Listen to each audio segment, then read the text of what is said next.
അപ്പൊ നിങ്ങൾ സെൻസിബിൾ ആണെന്ന് ഞാൻ പറയില്ല, നിങ്ങൾ സെൻസിറ്റീവ് ആണെന്ന് എനിക്ക് മനസ്സിലായി ഇത്രയും നേരത്തെ നിങ്ങളുടെ സംഭാഷണത്തിൽ നിന്ന്.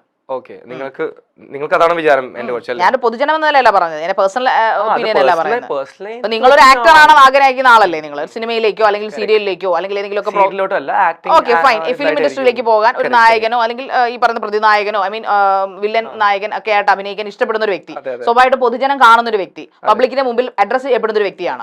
സ്വാഭാവികമായിട്ട് നിങ്ങൾ ഇങ്ങനെ പൊട്ടിത്തെറിക്കുന്ന ഒരു സെൻസിറ്റീവ് ആയിട്ടൊരു വ്യക്തിയാണെങ്കിൽ നിങ്ങൾ അത് വല്ലാതെ ഒളിച്ചോടേണ്ടി വരുമല്ലോ. എന്റെ പ്രശ്നം ഞാൻ പറഞ്ഞു, ADHD ആണ്, കുറച്ച് സംസാരത്തിൽ കുറച്ച് സൗണ്ട് കൂടും. ശരി, ഓക്കെ, നമുക്ക് പോയിന്റിലേക്ക് വരാം. നിങ്ങൾ ഈ പറയുന്ന പോലെ ഞാനൊരു ചോദ്യം ചോദിക്കട്ടെ. ആര്യൻ എന്നല്ല ഞാൻ ക്വസ്റ്റ്യൻ ചോദിക്കുകയാണ്, നിങ്ങൾ മലയാളിയും ആര്യനും ആയതുകൊണ്ട് ചോദിക്കുകയാണ്, Malayali as well as Indian ആയതുകൊണ്ട് ചോദിക്കുകയാണ്. ഇന്ത്യൻ, മലയാളി, ആര്യൻ അങ്ങനെ ചോദിക്കണം. ഓ, അതിപ്പോ ഞാനല്ലേ തീരുമാനിക്കുന്നത്, നിങ്ങളുടെ രീതിയിലല്ലേ? നിങ്ങൾ ചോദിക്കുന്ന ക്വസ്റ്റ്യൻസ് അല്ലല്ലോ ഇവിടെ ഞാൻ ചോദിക്കേണ്ടത്. നിങ്ങളെ എങ്ങനെ വിശേഷിപ്പിക്കണമെന്ന് ഞാനാ തീരുമാനിക്കുന്നത്, ഞാനാണ് ഇവിടെ ഹോസ്റ്റ് ആയിട്ട്. ഓക്കെ, അപ്പൊ അത് സമ്മതിച്ചല്ലോ. ഓക്കെ ഓക്കെ, അപ്പൊ ഞാനൊരു ചോദ്യം ചോദിക്കട്ടെ. വെളിച്ചെണ്ണ എങ്ങനെ ഉണ്ടാക്കുന്നത്? വെളിച്ചെണ്ണ means coconut oil. Coconut oil ഉണ്ടാക്കേണ്ട ആവശ്യമില്ല, നമുക്ക് വേണമെങ്കിൽ എക്സ്ട്രാക്ട് കോക്കനട്ട് ഓയിൽ നമുക്ക് എക്സ്ട്രാക്ട് ചെയ്യാലോ. നിങ്ങൾ നാട്ടിലല്ലേ പഠിച്ചത്? ഇവിടെ കൊച്ചിയിൽ തന്നെയാണോ പഠിച്ചത് വളർന്നതൊക്കെ? എന്റെ സ്കൂളിൽ അങ്ങനെ വെളിച്ചെണ്ണ കണ്ടിട്ടുണ്ട്, പക്ഷെ കഴിക്കുന്ന എല്ലാ ആഹാരങ്ങളും കേരളത്തിൽ ജീവിക്കുന്നിടത്തോളം കാലം മിക്ക ആഹാരങ്ങളും വെളിച്ചെണ്ണ വേണം. സെക്കൻഡ്, തേർഡ്, ഫോർത്ത് ഒരു സ്റ്റാൻഡേർഡിലും എന്റെ ഒരു അഭിപ്രായത്തിൽ അങ്ങനെ വെളിച്ചെണ്ണ എങ്ങനെ ഉണ്ടാക്കണം പഠിപ്പിച്ചിട്ടില്ല. ഞാൻ കുക്കിംഗ് അല്ല എടുത്തത് സ്കൂളിൽ. അല്ല, അത് ശരി, കുക്കിംഗ് അറിയാവുന്നവർ മാത്രമാണ് വെളിച്ചെണ്ണ കുറിച്ച് അറിയുന്നത്. എല്ലാ പച്ചമലയാളികൾക്കും അല്ലെങ്കിൽ പോട്ടെ, പച്ചമലയാളം വേണ്ട, സൗത്ത് ഇന്ത്യൻസിന് മാത്രമേ ഇന്ത്യക്കാർക്ക് മുഴുവൻ അറിയാവുന്ന കാര്യമാണ് വെളിച്ചെണ്ണ, കോക്കനട്ട് ഓയിൽ എന്ന് പറയുന്നത്. കാരണം ഇന്ത്യയിലുള്ള ഒരു വൃക്ഷമാണല്ലോ, കേരവൃക്ഷമാണ്. നിങ്ങൾക്ക് അറിയില്ല എന്ന് പറയുന്നത് വളരെ മോശം തന്നെ, വളരെ നാണക്കേടാണ്. കാരണം നിങ്ങളൊരു പ്രൈവറ്റ് 1 കിലോ അരിക്ക് എന്താണ് വില? 1 കിലോ അരിക്ക് എന്താണ് വില? 1 കിലോ അരിക്ക് എന്താണ് വില? ഏതാ റൈസ്? 5 വെറൈറ്റി ഉണ്ടല്ലോ, ബാസ്മതി ഉണ്ട്, ഇതുണ്ട്. അല്ല, ഞാൻ ചോദിക്കട്ടെ, ബാസ്മതി അല്ല, നമുക്ക് ഇവിടെ ഉള്ളത് ചാക്കരി, കുത്തരി അങ്ങനെയൊക്കെ പറയുന്നത്. ഇല്ല, ഇവിടെ ബാസ്മതി ഉണ്ട്. ഓക്കെ, ബാസ്മതിക്ക് എത്ര വില? ബാസ്മതിക്ക് എന്തിനാ ഞാൻ പറയുന്നത് നിങ്ങളുടെ വില? ഓ, അത് ശരി, ഉത്തരം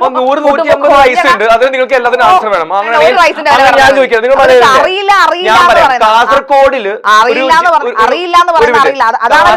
നമുക്ക് അറിയാത്ത കാര്യങ്ങൾ ഞാൻ ചോദിക്കട്ടെ, കാസർഗോഡില് ഒരു റെസ്റ്റോറന്റ് ഉണ്ട്, അവിടെ ബീഫിന് എത്ര വില അറിയോ? എല്ലാ മലകൾക്ക് അറിയാം, താമസിക്കുന്ന എല്ലാ മലയാളിസിനും അറിയാതെ. നിങ്ങൾക്കറിയോ? നിങ്ങൾക്ക് മലയാളി ഇത്ര പുച്ഛം? മലയാളത്തിന് ഒരു പുച്ഛമല്ല എനിക്ക്. നിങ്ങൾക്ക് എങ്ങനെ തോന്നി? കൊച്ചിയിൽ ജീവിച്ചിട്ട് നിങ്ങൾ കൊച്ചി സെറ്റിൽ ആയിട്ട് കൊച്ചിയിൽ പഠിച്ചു വന്നിട്ട് മലയാളി എന്ന് പറയുമ്പോൾ എന്താ ഒരു പരമ പുച്ഛം? പുച്ഛിക്കാന്ന് പറഞ്ഞല്ലോ, ഐ ലവ് മലയാളീസ്, ഒരു പ്രശ്നമില്ല എനിക്ക് അങ്ങനെ ഇവരായിട്ട്. അതിങ്ങടുത്ത് ദേ എന്നാ വല്ലതും കഴിച്ചോണ്ടിരുന്നു, ഇത് ബ്രെഡ് വല്ലതും കഴിച്ചോണ്ടിരുന്നു. കാരണം നിങ്ങൾക്ക് ഉത്തരവ് അരി എന്താണെന്ന് അറിയില്ല, വെളിച്ചെണ്ണ എന്താണെന്ന് അറിയില്ല, നിങ്ങൾക്ക് ഒന്നും അറിയില്ല. നിങ്ങൾ എന്തിനാണ് ഇവിടെ വന്നത്? ഒരു ജാമും കൂടി തന്ന ടേസ്റ്റ് ആയിരിക്കും തോന്നുന്നു. അതാണ്, കൊടുക്ക് ജാമോ ബ്രെഡോ ബട്ടറോ ഒക്കെ കൊടുക്ക്. ബട്ടർ മതി, നല്ലത്. ഒരു പ്ലേറ്റ് ഇത്ര സെൻസിബിൾ ഇല്ലാത്ത കട്ട് ചെയ്യാനുള്ള സാധനം ഉണ്ടെങ്കിലും തരണേ. ഇങ്ങനെ മാത്രം ഒരു ഗസ്റ്റിന് ഇങ്ങനെ നിങ്ങള് ബ്രെഡ് മാത്രം തരുമോ? നിങ്ങളുടെ വീട്ടിൽ ഞാൻ ബട്ടറും എല്ലാം ഒരുമിച്ച് തന്നേനെ. ബ്രെഡ് പട്ടിക്കാരന്റെ പോലെ കഴിച്ചോന്ന് പറഞ്ഞാൽ സ്വീറ്റ് ആണല്ലോ അതിന്, ഈ ബ്രെഡ് പോലെ. ഞാൻ കാര്യങ്ങളാണ് ചോദിക്കുന്നത്. ബ്രെഡ് പോലെ സ്വീറ്റ് ആണെന്നോ? ഓ, അത് ശരി, നല്ല കാര്യം, thank you very much, welcome. Okay, ഞാൻ വേറൊരു കാര്യം കൂടി ചോദിക്കട്ടെ. ഇനി അതിന് മറുപടി ഉണ്ടാവുമെന്ന് എനിക്ക് അറിയില്ല, എങ്കിൽ ഞാൻ ചോദിച്ചോളൂ. നിങ്ങൾ ഒരു ഇന്റർവ്യൂവിൽ പറയുന്നു ലിവിംഗ് ടുഗദർ കൊള്ളാം, അല്ലെങ്കിൽ റിലേഷൻഷിപ്പ് ലിവിംഗ് ടുഗദർ നല്ലതാണ്, കല്യാണം കഴിക്കുന്നതിന് മുമ്പ് 3 മാസം ഒരു പെൺകുട്ടിയെ കൂട്ടത്തിൽ താമസിപ്പിച്ച് നോക്കണം എന്നൊക്കെ പറഞ്ഞു. ഇതെന്താ വല്ല വണ്ടി? ഫിയാൻസെ ആണെങ്കിൽ വിവാഹം കഴിഞ്ഞിട്ടില്ലല്ലോ, ഫിയാൻസെ ആണെങ്കിലും വിവാഹം മാരേജ് കഴിഞ്ഞിട്ടില്ലോ. അല്ല, ഇതെന്നാ ട്രെയിനിങ്? ഞാൻ ചോദിക്കട്ടെ, ഒരു ജോലിക്ക് നമ്മൾ ജോയിൻ ചെയ്യുമ്പോൾ ട്രെയിനിങ് ഉണ്ട്, ഒരു മാസം ട്രെയിനിങ്. നിങ്ങൾക്ക് എന്താ പ്രശ്നം? എവിടെ കോൺസ്റ്റിറ്റ്യൂഷൻ? Living together ലീഗലാണ്.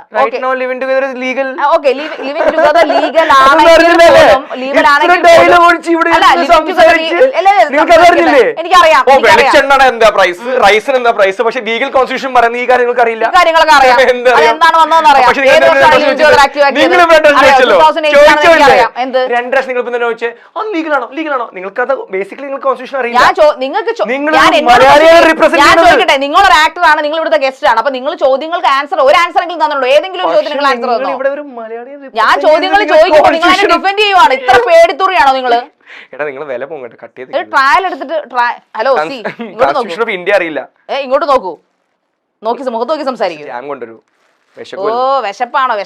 ഇതെന്നാ തീറ്റ മത്സരമാണോ ഇത്? കുക്കറി ഷോ ആണോ ഇത്? ഹോട്ട് സീറ്റ് ആണോ? ഞാൻ മാറിപ്പോയോ? വിളിക്ക്. ഹോട്ട് സീറ്റിൽ ബ്രെഡ് തന്നെ എനിക്ക് കഴിക്കണമെന്നുണ്ട്. പക്ഷെ ജാം ഉണ്ടോ? ഇല്ലേ, ഇല്ലല്ലോ. തിരിച്ചു വെച്ചേക്കും. ഇതിനൊരു തീരുമാനം ഉണ്ടാക്ക്, ഈ ബ്രെഡ് കഴിപ്പിന് ഒരു തീരുമാനം ഉണ്ടാക്ക്. ജാമോ അല്ലെങ്കിൽ കൊടുക്ക്, ഒരു ഗ്യാപ്പ് എടുക്ക. ഇതിവിടെ കുക്കിംഗ് ഷോ അല്ല നടക്കുന്ന ഒരു ബോധം ഉണ്ടല്ലോ അല്ലേ? പക്ഷെ നിങ്ങൾ ഒരു മിനിറ്റ്, ഈ ബ്രെഡ് എനിക്ക് ആരാ തന്നെ? ഈ ബ്രെഡ് എനിക്ക് ഇപ്പൊ ആരാ തന്നെ? ശരി, നമുക്ക് അടുത്ത പോയിന്റിലേക്ക് വരാം.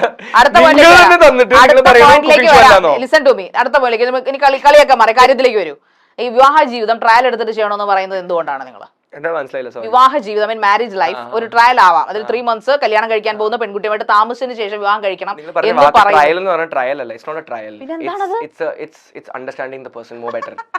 അപ്പൊ കല്യാണത്തിന് മുമ്പ് നിങ്ങൾ മീറ്റ് ചെയ്യണമെന്ന് കമ്പൾസറി അല്ലല്ലോ. മീറ്റ് ചെയ്യണേ 3 മാസം, മനസ്സിലായോ? ആ 3 മാസത്തിന്റെ എക്സ്റ്റൻഷൻ ആണ് 1 വർഷം, മനസ്സിലായോ?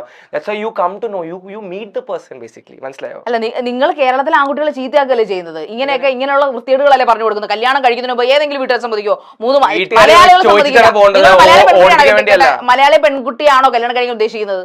എന്തെങ്കിലും ആവാം. ഓക്കെ, എന്തായാലും പെൺകുട്ടിയാണ് ഉദ്ദേശിക്കുന്നത്. അപ്പൊ അവരുടെ വീട്ടുകാരോട് നിങ്ങൾ നേരിട്ട് പറയുവോ?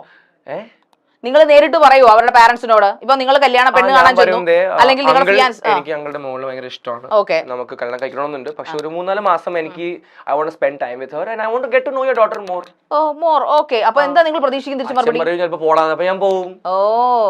തൊലിക്കെട്ടിയാണല്ലേ ഇപ്പൊ പൊട്ടാമസിന്റെ തൊലിക്കെട്ടിയാന്ന് തോന്നുന്നത്. പക്ഷെ എനിക്ക് അത്രയ്ക്ക് ഇഷ്ടമാണെങ്കിൽ ഞാൻ എന്തായാലും കുറെ ട്രൈ ചെയ്യും. 100% ഞാൻ കുറെ ട്രൈ ചെയ്യും. കൂടെ താമസിക്കാൻ, കല്യാണം കഴിക്കാൻ, താമസിക്കാൻ വേണ്ടിയല്ല, കൂടെ വരാൻ, to be with me, to get a good life. കല്യാണം കഴിച്ചാ പോരെ? ആണ്, പക്ഷെ എനിക്ക് 3-4 മാസം അവളുടെ കൂടെ നിൽക്കണമെന്നുണ്ട്. അല്ല, ഒരു പെൺകുട്ടിയെ മനസ്സിലാക്കണമെങ്കിൽ, അല്ല ഞാൻ ചോദിക്കട്ടെ, ഒരു കേരളത്തിലെ എന്നല്ല, ഒരു പെൺകുട്ടിയെ മനസ്സിലാക്കാൻ 3-4 മാസം മതിയോ? 3-4 മാസം എനിക്ക് വേണ്ടി കുറച്ചും കൂടി സാധനങ്ങൾ ക്ലിയർ ആവും, പേഴ്സണൽ എനിക്ക് വേണ്ടി. ഓക്കെ, ഈ 3-4 മാസം നിങ്ങൾ കൂട്ടത്തിൽ താമസിപ്പിച്ച് നിങ്ങൾക്ക് തോന്നുകയാണ് നിങ്ങൾക്ക് പറ്റുന്ന ഒരാളല്ലെന്ന് തോന്നി കഴിഞ്ഞാൽ ആ പെൺകുട്ടി നിങ്ങൾ ഉപേക്ഷിക്കും? ഇല്ല, മ്യൂച്വൽ ആയിട്ട് പോവാണെങ്കിൽ പോകും, പക്ഷെ ഞാൻ എന്റെ എഫേർട്ട് എപ്പോഴും 100% ആയിരിക്കും എന്റെ സൈഡിൽ നിന്ന്. ഓക്കെ, നിങ്ങൾ ഭയങ്കര മാതൃകാ പുരുഷനായിരിക്കും, കുലപുരുഷനായിരിക്കും. ഓക്കെ, അപ്പോ ആ പെൺകുട്ടി നിങ്ങളെ വേണ്ടാന്ന് പറഞ്ഞിട്ട് പോവാ, അല്ലെങ്കിൽ നിങ്ങൾ ആ പെൺകുട്ടിയെ വേണ്ടാന്ന് വെക്കുകയാണെങ്കിൽ, വേണ്ടാന്ന് വെക്കാൻ കുട്ടിയുടെ ഫ്യൂച്ചറിനെ കുറിച്ച് നിങ്ങൾ ചിന്തിച്ചിട്ടുണ്ടോ? മനസ്സിലായില്ല നിങ്ങൾ പറഞ്ഞത്. നിങ്ങൾ ഒരുമിച്ച് നിങ്ങളുടെ ഫിയാൻസിൽ, അപ്പൊ അച്ഛൻ സമ്മതിക്കുന്നു, അമ്മ സമ്മതിക്കുന്നു, ഓക്കെ, നിങ്ങൾ ആ പെൺകുട്ടി പറയണം എനിക്ക് ആ പയ്യനുമായിട്ട് സമ്മതിച്ചു നിൽക്കും. നിങ്ങൾ രണ്ടുപേരും കൂടെ ഒരുമിച്ച് 3 മാസം സ്പെൻഡ് ചെയ്യുന്നു, പരസ്പരം get to know each other, അങ്ങനെയൊക്കെ ചെയ്യുന്നു. ബട്ട് ഒരു 3 മാസം കഴിയുമ്പോൾ നിങ്ങൾക്ക് തോന്നുകയാണ് നിങ്ങളുടെ പേസ്, മറ്റേ പെൺകുട്ടിയുടെ കാര്യം നമുക്കറിയില്ല, നിങ്ങളാണല്ലോ ഈ സ്റ്റേറ്റ്മെന്റ് പറയുന്നത്. അപ്പൊ നിങ്ങളോട് എനിക്ക് ചോദിക്കാൻ പറ്റുള്ളൂ. അല്ല, നിങ്ങൾ പറയുകയാണ് എനിക്ക് ആ പെൺകുട്ടിയെ ചില സ്വഭാവങ്ങൾ, എനിക്ക് ക്യാരക്ടർ എനിക്ക് ഇഷ്ടപ്പെടുന്നില്ല, so I don't like that much. ഞാൻ ഉദ്ദേശിച്ച പോലെ ഒരാളല്ല. ഞാൻ ആദ്യം കണ്ടപ്പോൾ എനിക്ക് ഭയങ്കര പ്രേമം, ഇഷ്ടം, ലവ് ഒക്കെ തോന്നി. ബട്ട് 3 മാസം ഒരുമിച്ച് കഴിഞ്ഞപ്പോഴേക്കും, ഒരു 1.5 month കഴിഞ്ഞപ്പോൾ തന്നെ അപ്പോ നിങ്ങൾ വിവാഹം കഴിക്കും. ഇതൊക്കെ ഒരു അഭിനയമല്ലേ? അത് സിനിമയിൽ അഭിനയിച്ചാൽ പോലെ ഇവിടെ വന്നിരുന്ന് അഭിനയിക്കുന്നത്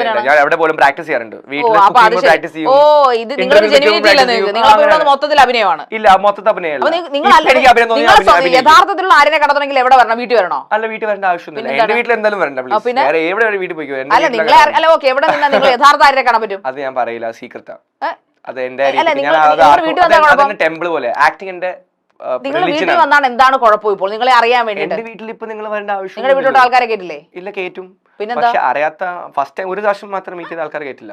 ഇപ്പൊ എന്നെ പോലെ അറിയാവുന്ന ഒരു ആങ്കറിനെ നിങ്ങൾ കേട്ടില്ലെന്ന് പറയുമ്പോൾ എന്താണ് അർത്ഥം? അങ്ങനെ പറഞ്ഞ അറിയില്ലേ എന്നെ? നിങ്ങൾക്ക് അറിയാം. അത് അറിയാന്ന് പറഞ്ഞെന്താ?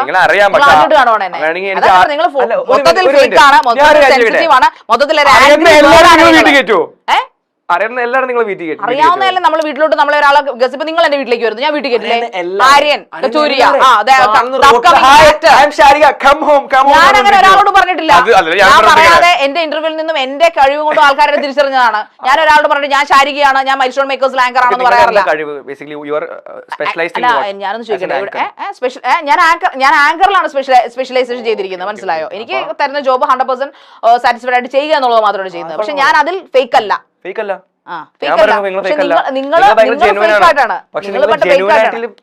ആക്ച്വലി ജെനുവൻ ആണ്. പക്ഷെ പ്രശ്നം എന്ന് പറഞ്ഞാൽ ഈ ജെനുവൻ ആകുമ്പോഴേ നമ്മൾ ഒരിക്കലും പറയില്ല ഞാൻ ജെനുവൻ ആണ്. അങ്ങനെ പറയുന്ന ആൾക്കാരാണ് ഏറ്റവും വലിയ ഫേക്ക് എന്റെ ഒരു അഭിപ്രായത്തിൽ. ആൾക്കാർ കണ്ടോണ്ടിരിക്കുകയാണല്ലോ. നിങ്ങൾ തന്നെയല്ല, നിങ്ങളിപ്പോ പറഞ്ഞത്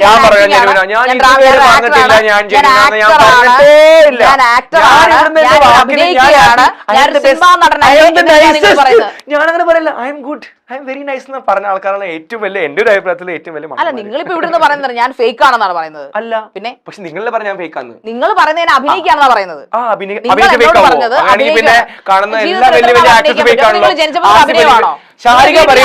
എല്ലാ ആക്ടേഴ്സും ഫേക്ക് ആണെന്ന് ഞാൻ പറഞ്ഞിട്ടില്ല. നിങ്ങൾ പറഞ്ഞു നിങ്ങൾ അഭിനയിച്ചാൽ നിങ്ങൾ ഫേക്ക് ആവുന്നു. നിങ്ങൾ അഭിനയിക്കുകയാണെന്ന് പറഞ്ഞു എന്റെ മുമ്പിൽ വന്നിരുന്നത്. എന്റെ മുമ്പിൽ വന്നിട്ട് നിങ്ങൾ അഭിനയിക്കാന്ന് പറഞ്ഞു. പറഞ്ഞു. പക്ഷെ ഇപ്പൊ നാളെ ആസിഫ് അലി ഇവിടെ വന്നാൽ സംസാരിച്ചാൽ അഭിനയം വന്നിരുന്ന് അഭിനയിക്കല്ല. He is a genuine person in interviews. Only in movies he's acting, you're saying. Yes, അങ്ങനെയല്ലേ ഒരു നടൻ വേണ്ടത്. Scientifically it's proven nobody can be their own selves. നിങ്ങൾ സയന്റിഫിക്കിനെ കുറിച്ച് നിങ്ങൾ ഇവിടെ ശാസ്ത്രത്തെ കുറിച്ച് പറയണം. മലയാളത്തിൽ സംസാരിക്കും. മലയാളം ഇന്റർവ്യൂ ആണ്. മലയാളത്തിൽ സംസാരിക്കേ. കുഴപ്പമില്ല, എന്റെ കംഫർട്ടബിൾ ലാംഗ്വേജ് ഞാൻ പറയും. ഇഷ്ടമില്ലെങ്കിൽ പുറത്താക്കിയോ. ഇതൊരു നിങ്ങൾ എന്താണ് ഇങ്ങനെ നിങ്ങൾക്ക് തീരെ മര്യാദയില്ലാത്തൊരു മനുഷ്യന്ന് ഞാൻ പറഞ്ഞാൽ. മലയാളത്തിലും ആൾക്കാർ ഇംഗ്ലീഷ് വേർഡ്സ് യൂസ് ചെയ്യാറുണ്ട്, അതിൽ പ്രശ്നമൊന്നുമില്ല. നിങ്ങൾക്ക് മലയാളം മാത്രം അഭിനയിക്കുന്ന ഒരു ഷോയ്ക്ക് നിങ്ങൾ പെട്ടുപോകല്ലോ. അങ്ങനൊന്നും ഇല്ലല്ലോ, എനിക്ക് അങ്ങനെ തോന്നിയിട്ടില്ല. നിങ്ങൾക്കാ തോന്നുന്നത്.